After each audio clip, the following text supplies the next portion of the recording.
Dan de qué hablar. Gladys en Éxitos.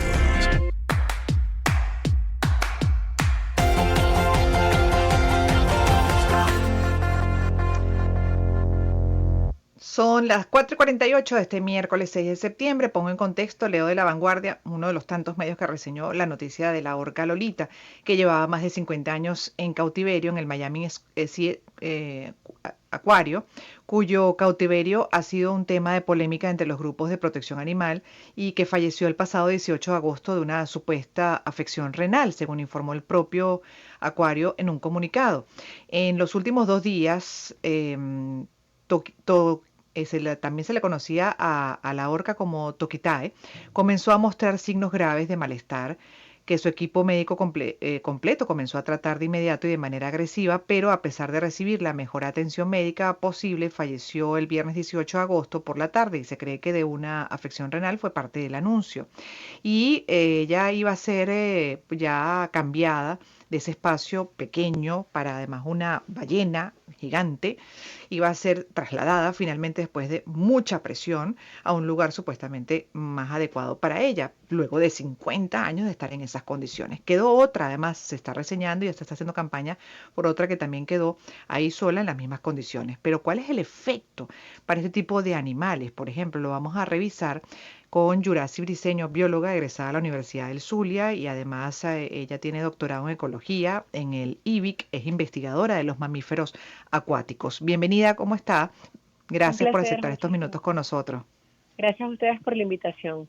Muchas gracias. Sí, bueno, esto durante muchos años además fue parte de un espectáculo y a uno le va, como siempre digo, pues ya cayendo la locha en la medida que va sumando años, madurez a tu vida y te das cuenta de que definitivamente esto no puede ser parte de un espectáculo, no puede ser parte de un show. Se entiende que hay una dinámica de acuario, se supone, para preservar las especies, ¿no? Y que en esa preservación también uno puede visitar y apreciar, pero en las condiciones adecuadas. No era el caso de Lolita y sí, por eso se hicieron todas las protestas, pero se mantuvo así igual durante mucho tiempo y es el caso de la otra y es el caso de otros casos. Así de paradójico el asunto. Entonces le pregunto, ¿por qué se sigue insistiendo en ese cautiverio? ¿Qué es lo qué información reciben ustedes al respecto? Y como especialista además, ¿qué tipo de acciones emprenden para evitarlo?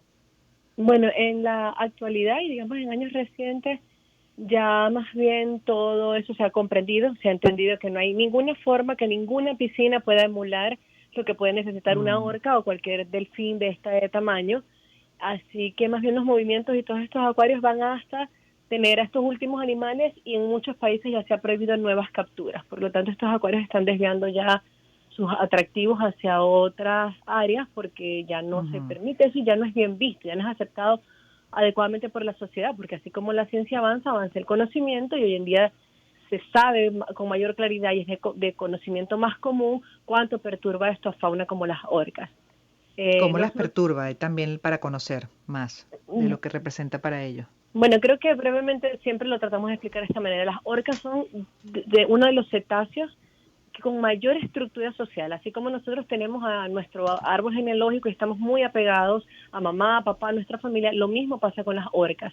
Los grupos de orcas tienen una familia estructurada, tienen un lenguaje único entre poblaciones en un área, y esto cuando tú sustraes a una de ellas afecta muchísimo porque la encierras y ella pierde toda su Mm. comunicación y pierde todo su espacio y su forma de desarrollarse a nivel social como lo hacen ellas y para todas sus cacerías, todos sus procesos naturales. Entonces es altamente perturbante y por eso muchos de estos animales muestran lo que para nosotros es signos de Sí. depresión. Sí, sí, un horror y 50 años al final no tuvo vida.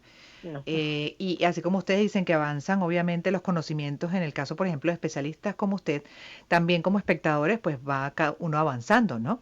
En ese conocimiento y el entendimiento de que eso no puede ser parte de un espectáculo, que puede ser parte también de una dinámica de entretenimiento dentro de este concepto de los acuarios sin que se altere la vida de ellos y entendiendo que está obviamente el acuario principalmente cumpliendo el objetivo de preservar la especie. ¿Qué es lo que sí se puede hacer? ¿Hasta dónde se puede hacer? Bueno, realmente en el caso con los delfines, aunque el acuario pueda informar sobre la parte de que tratan de conservar o de preservar, un acuario no es demasiado lo que puede hacer como por conservar una especie. Aportan en que avanzan en cómo hacer investigaciones in situ, o sea, dentro de los cautiverios, cómo hacerle estudios genéticos, estudios de salud, y eso puede servir para la ciencia cuando hay varamientos. Pero realmente es muchos más beneficios fuera de allí que dentro de eso como para conservar una especie. Y por otra parte, creo que hoy en día, y eso lo están empezando a ver otros acuarios en el mundo, hay demasiada tecnología. Hay países como en Japón en los que también hay muchos acuarios, pero algunos de ellos ya están pasando a ser muchos hologramas espectaculares de las especies.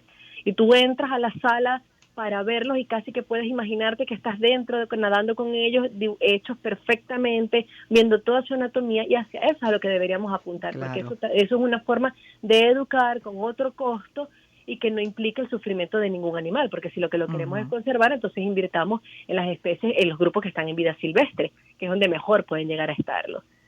Entiendo perfectamente y ahí me voy a algo, por ejemplo, muy cotidiano, que es el tema de las peceras en casa. ¿Qué piensa usted?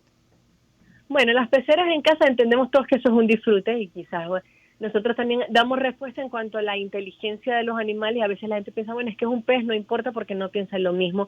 Particularmente no soy fanática de ese tipo de tenencias, los animales para mí son los que estamos domesticados, gatos y perros, los demás deben estar en su ambiente, pero entiendo también la fascinación que eso puede generar para, por ejemplo, para muchos niños, el tener una pecera en su casa y disfrutarla o es relajante, pero tienen que tratar entonces de que sea lo más óptima posible en todos los sentidos, en la alimentación, en las condiciones físicas y químicas que necesitan esas aguas y lo que siempre se aconseja para ellos, para tal fin. Ajá, pero puede tener esas peceras, yo las veo, incluso, bueno, hay personas que son definitivamente amantes de tener una pecera y tienen cosas gigantes en sus casas, ¿no?